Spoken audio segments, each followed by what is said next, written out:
I've had the pleasure of doing a couple sessions with him, a podcast, a webinar, a couple other, and I tell you, it's really a pleasure.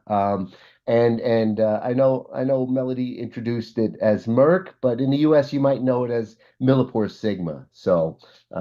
But and Jeffrey he's also been named by Fast Company one of the most creative people. And I think you'll find that. So how you doing, Jeffrey? I'm doing good. It's good to be with you, Paul. Like you said, we've done this before, so it's kind of being like in familiar hands. There we go. There we go. Well, let's start with what does sustainability mean at Merck Life Sciences? Yeah, I think for us, when we think about sustainability, it's just thinking about impact. And how do you really think about getting to as minimal impact as possible? You have a really interesting trade-off that happens in the business that we're in, which is you have a lot of people who are using our products to solve really challenging things, right? They're developing therapies, treatments for diseases that are, changing people's lives. And so when we think about the kind of that on one side, then you think about also the impact of what it takes to do all of that. And I really am a firm believer in the fact that there is a really interesting space for us that can be created when we see what happens if we can reduce that impact significantly and really unlock a lot of challenges related to that topic, but then also branch into other really interesting places where you wouldn't necessarily think of us as a business being.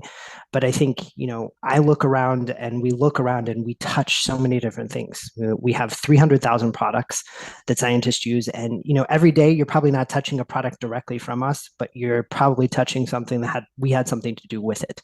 And I think that's the pretty incredible thing that most people just don't think about. But that also, for me, is an impetus for ideation in everything that I do. Yeah, 300,000 products. That's a lot of products. So maybe just describe really quick in case people don't know what the life sciences products are at Merck. Absolutely. So you can start with everything really basic from things like solvents. And so if you think about solvents from like a normal standpoint, you may think of like cleaning. But you can think about these used in scientific applications. So if somebody's doing an experiment and they need to clean up, usually they're going to use solvents to be able to break down everything. But then you can go a lot of different places. You can go to antibodies, and antibodies, something we all became much more familiar with over the past 3 years. And then you can go to things like diagnostic tests. So we don't make the diagnostic tests themselves, but we make the things that help you then understand. It could be the membrane of which a sample goes onto, right? So we produce that membrane in multiple places around the world. It could be something like mRNA, another thing we became very familiar with. So we are manufacturers of mRNA that can be used in vaccines or other treatments. So there are so many different things, from pieces of equipment to chemicals to biologics. For instance, before I started in sustainability back in 2008, I did a rotation in our procurement department. I purchased snake venom. So that's something we sell, right? So just in case you're like, what in the world? Snake venom. And then I also had the pleasure of purchasing cocaine for research purposes through work. So it was legal. But there are just so many different things that we deal with from a substance standpoint that pretty much anything you can think of science related, we're there. So that's great. Not many people can say they purchased snake venom. Right.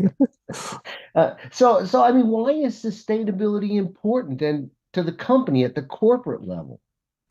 Yeah, when you look at what's happening, so we are a family-owned company. If you don't know about Merck, it is 300 and I think 56 years old now. So it is really old. 1668 is when it started, and it was started by the Merck family itself. And so, because of that, we have a very, I think, unique just value proposition in terms of the family aspect of the company. So it's still majority owned by the family. They own over 70% of the company. The other remaining percentage is available on the DAX in Germany.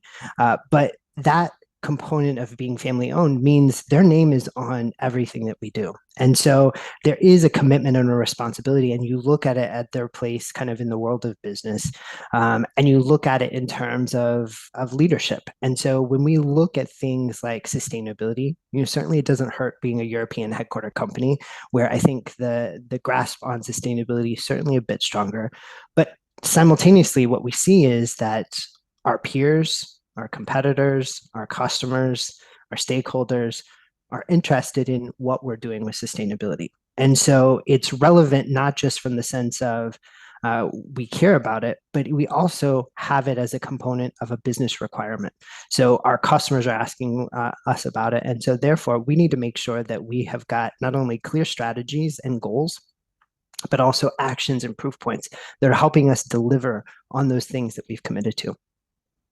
Yeah, and the title of this session, or one of the titles, sustainability as a competitive advantage, right? So tell us more about why the company sees it, competitively putting you ahead of others.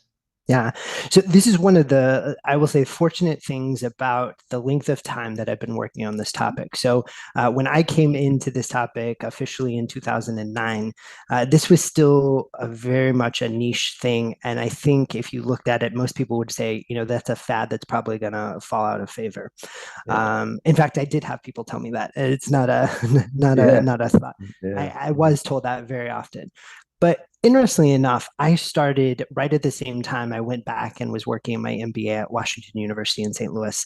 And that was really a fortunate coincidence because it really infused my view on sustainability with these principles I was learning about business. And we had one sustainability class at school, and so, but I looked at it really merging these two topics together to say, how do you pull these together? And you heard Melody at the top of the session say. A risk-based view. And I think yeah, that's what I consistently saw. And to be honest, that just wasn't compelling to me. Like, how do we do less bad was just not the thing that was like getting me going. When I looked at it instead, I was like, man, you could do a lot of really interesting things that are different with this. And so I built this practice on the premise of using that mindset.